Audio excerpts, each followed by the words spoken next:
तो अयोध्या में भव्य राम मंदिर निर्माण युद्ध स्तर पर जारी है। मंदिर निर्माण के पहले चरण का काम लगभग 95% पूरा हो गया है। मंदिर निर्माण पर टीवी9 भारतवर्ष की ग्राउंड रिपोर्ट। टीवी9 भारतवर्ष के कैमरे से आप देखिए कैसे चल रहा है भव्य राम मंदिर का निर्माण।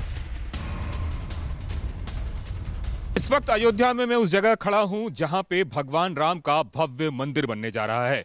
टीवी9 भारतवर्ष आपको मंदिर निर्माण से जुड़ी हुई हर एक चीज से आपको अवगत कराएगा। बारिश हो रही है, रिमझिम फुहारे पड़ रही हैं, लेकिन कहते हैं भगवान राम का काम रुकता नहीं है। इस बारिश में भी काम बदस्तूर जारी है।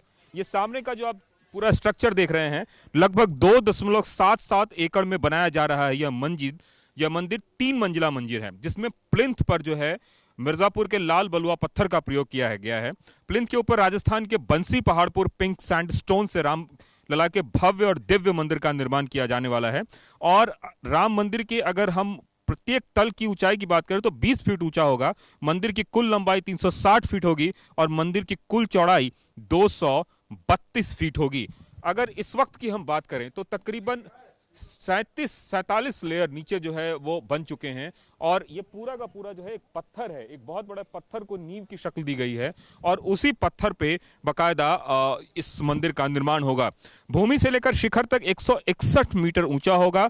मंदिर के भूतल में 160 स्तंभ होंगे और पहले तल पे 132 स्तंभ होंगे, दूसरे तल पर 74 स्तंभ होंगे। यही नहीं, मंदिर में शिखर पर वह मंडप की संख्या भी जो है वो 5 होगी। और मंदिर के अंदर की अगर बात करें तो 12 जो है वो द्वार होंगे जो मंदिर के अंदर होंगे। और इसके पूरे स्ट्रक्चर को ऐसा बनाया जा रहा है जो कि इको फ्रेंडली होगा। पहले भी इस बारे में बात की गई है कि मंदिर के स्ट्रक्चर को कुछ इस तरह बनाया जाए ताकि वो इको फ्रेंडली हो। और ये जो पूरा स्ट्रक्चर आप सामने के जो देख रहे हैं, ये वो जगह है जहां पे कि मेन एंट्रेंस होगा, मुख्य द्वार एक तरह से कह सकते हैं वो मंदिर का होगा। और इस जो खुदाई करके इसके नीचे जो मलबा हटाया गया, 40 फीट नीचे तक खुदाई करके मलबा हटाया गया। उसके बाद हल्के सीमेंट, गिट्टी और थोड़े पानी के मिक्सचर से बने इंजीनियर फील्ड मटेरियल से नींव की भराई की गई है। 48 लेयर बनाए गए हैं जो ऊपर की ओर आ रहे हैं और प्रत्येक की मोटाई 1-1 फीट की रखी गई है। उसको वाइब्रेटर रोलर से रोल कर 250 मीटर का बनाया जाता है। लेयर का पूरा होने के बाद 1.5 मीटर का राफ्ट भी ढाला जाने है और इस हिसाब से इसको बनाया जा रहा है। तो ये काफी सारी तकनीकी जो बात है वो टीवी9 भारतवर्ष आपको इस जगह पे आके बताने की कोशिश कर रहा है कि किस तरीके से इस पूरे इलाके को डेवलप किया जा रहा है और किस तरीके से मंदिर निर्माण किया जा रहा है। भगवान राम जन्मभूमि के जो नींव बनाई जा रही है उसके लिए जिन तरह के पत्थरों का निर्माण किया जा रहा है, वो देखिए ये बड़े मोटे मोटे ग्रेनाइट पत्थर हैं जिसका उपयोग किया जा रहा है। और इन्हीं पत्थरों से जो है इस यहाँ की नींव बनाई जा रही है। और बताया जा रहा है कि नींव इतनी मजबूत होगी कि 1000 वर्षों तक मंदिर को कुछ भी नहीं होगा। इस तरह की कुछ मतलब पूरा स्ट्रक्चर बनाया जा रहा है। इसके अलावा नीचे पानी जमा ना हो जाए उसके लिए भी अलग से स्ट्रक्चर बनाया जा रहा है। अलग से मिट्टी, गरारे और दूसरे तरह के केमिकल सब्सटेंस का प्रयोग किया जा रहा है। और ठीक मेरे पीछे जो आप देख रहे हैं, जहां पे एक भगवा झंडा लहरा रहा है, यही वो गर्भगृह है जहां प्रधानमंत्री नरेंद्र मोदी ने आके भूमि पूजन किया था। टीवी9 भारतवर्ष आपको राम जन्मभूमि की हर प्रगति से वाकिफ करवा रहा है कि मंदिर निर्माण की प्रगति क्या है। और इस मौसम में भी, जिस मौसम में बारिश हो रही है, ठंड है, बावजूद इसके काम जो है तेजी से चल रहा है। दूसरी ओर काफी सारे संख्या में मजदूर लगे हुए हैं और वो सारे मजदूर मिलके इस काम को बहुत तेजी से कर रहे हैं। इधर राम जन्मभूमि ट्रस्ट के महामंत्री चंपत राय ने मंदिर निर्माण के बारे में विस्तार से जानकारी दी है। साथ ही उन्होंने बताया कि कैसे दिसंबर 2023 तक रामलला अपने मूल स्थान गर्भगृह में विराजमान हो जाएंगे। इस वक्त हम भव्य राम मंदिर के उस जगह पे मौजूद हैं जहां पे कि बहुत तेजी से कार्य चल रहा है। हमारे ठीक सामने आप देख रहे हैं कार्य चल रहा है और हमारे साथ इस वक्त मौजूद यहाँ पे चंपत राय, उनसे बात करते हैं। सर, एक बात बताएं कि इस बारिश के मौसम में भी जो आप लोग का उत्साह है वो देखते को बन रहा है। किस तरह की कार्य यहाँ पे चल रही है और कितनी प्रगति है, इसको देखें तो? बहुत अच्छी प्रगति है। समाज जिसको नींव शब्द बोलता है, जैसी नींव समाज अपने घरों में बनाता है, ये उस सबसे अलग हटकर है। क्योंकि 1000 साल आयु मानी गई है। तो नींव भी ऐसी बने जो 1000 साल हो। और इसलिए देश के बड़े बड़े विशेषज्ञों ने, आईआईटी दिल्ली के डायरेक्टर हैं प्रोफेसर राजू, वो पहले थे अब रिटायर्ड हैं,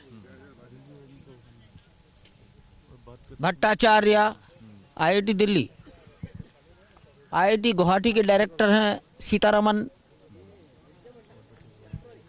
आईआईटी चेन्नई के प्रोफेसर संथानम मनु संथानम, एनआईटी सूरत के डायरेक्टर प्रोफेसर गांधी, बम्बई के स्ट्रक्चर इंजीनियर के प्रोफेसर, सीबीआरआई के director Gopal Krishnan, Larsen Toubro, Tata,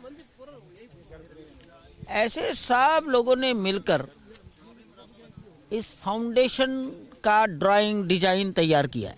अभी जो हम कुछ स्ट्रक्चर देख रहे हैं, और ये जो आप देख रहे हैं, जहां ये मशीनें खड़ी हैं, ये कंक्रीट के ऊपर खड़ी हैं, और ये कंक्रीट 12 मीटर गहराई से आई है।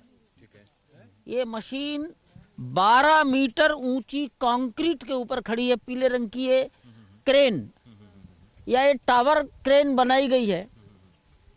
इसके नीचे 12 मीटर गहराई तक कंक्रीट है, जो रोलर कॉम्पैक्शन हुआ है। सड़क पर जो रोलर चलते हैं, एक एक फीट की लेयर पर रोलर कॉम्पैक्शन करके 98% डेंसिटी अचीव करके और 48 लेयर डाली गई हैं। और जहां ये झंडा है, ये गर्भगृह है, सामने जो दिख रहा है, इस गर्भगृह पर 14 मीटर गहराई है, 2 मीटर एडिशनल, यानी 56 लेयर वहां पर हैं। तो इतनी बड़ी कंक्रीट की एक चट्टान जमीन के अंदर डाल दी गई है, जितना दूर दूर तक आप देख रहे हैं एक्सकवेटेड लैंड। ये मंदिर के क्षेत्रफल से कम दुगने से 2.5 गुने से ज्यादा है। ये लाल झंडा दिख रहा है, ये गर्भगृह का स्थान है, और इसको 14 मीटर गहराई से सुरक्षित रखकर लाया गया है। उसी पॉइंट पर प्रधानमंत्री ने बैठकर पूजन किया था। हाँ, और उसी बिंदु पर तंबू में भी रामलला बैठे थे और ढांचे में भी रामलला वहीं बैठे थे। उसको बड़ा सावधानी से नाप तोल करके सुरक्षित रखा गया है। अभी जो ये सीता कूप जो यहाँ बन रहा है, और क्या क्या स्ट्रक्चर बन रहा है, एक बार सीता कूप बन नहीं रहा है। सीता कूप कोई नई चीज बन नहीं रही है। 19वीं शताब्दी के पूर्व के रिकॉर्ड में इसका उल्लेख है, और ये एग्जिस्ट करता है। समाज इसके प्रति बड़ी श्रद्धा रखता है। इसके जल का उपयोग अपने घर में पूजा पाठ में करता है। जब एक्सकवेशन हुआ तो इसको सुरक्षित रखा गया, और इसलिए 14 मीटर गहराई से ही उस कूप को नए ढंग से पूरी दीवारें बनाकर ऊपर तक लाया गया है। इसका कुआं ये नया नहीं है, ये एग्जिस्टेड है। अच्छा, और एक आप धनुषाकार आकृति बता रहे थे, वो क्या बन रही है? कुछ नहीं, कहाँ धनुष, ये धनुष लगा रखा है पहचान के लिए। अच्छा। ये एक ऐसा व्यू पॉइंट है यहाँ पर, यहाँ से राष्ट्रपति महोदय को सब दिखाया गया था बस। तो ये एक अच्छा व्यू है, यहाँ से आप पूरा देख सकते हैं, और कहीं से इतना अच्छा दिखाई नहीं देता। अयोध्या में भव्य राम मंदिर निर्माण जारी है। वहीं अयोध्या का रेलवे स्टेशन भी राम मंदिर की तर्ज पर विकसित हो रहा है, जहां पर श्रद्धालुओं को पहुंचते ही मंदिर की भव्यता की झलक देखने को मिलेगी। टीवी9 भारतवर्ष के रिपोर्टर कुमार कुंदन ने यहां का भी जायजा लिया। इस वक्त मैं अयोध्या रेलवे स्टेशन के सामने खड़ा हूं। बेहद शांत और बहुत कम मुसाफिर आपको दिख रहे होंगे, लेकिन यकीन मानिए, बताया ये जा रहा है कि जिस दिन भव्य राम मंदिर बनकर तैयार हो जाएगा, उस दिन शायद यहाँ पे तिल रखने की जगह ना हो, क्योंकि बड़ी तादाद में लोगों के आने की संभावना है। इसी संभावना के तहत रेलवे ने बहुत ही एक बड़ा प्लान तैयार किया है, और रेलवे के मेगा प्लान के तहत यहाँ पे इस स्टेशन को मंदिर नुमा स्ट्रक्चर में डेवलप किया जा रहा है, जिससे कि लोगों को ऐसा लगे कि ये स्टेशन नहीं बल्कि भगवान राम के आप मंदिर में आए हैं।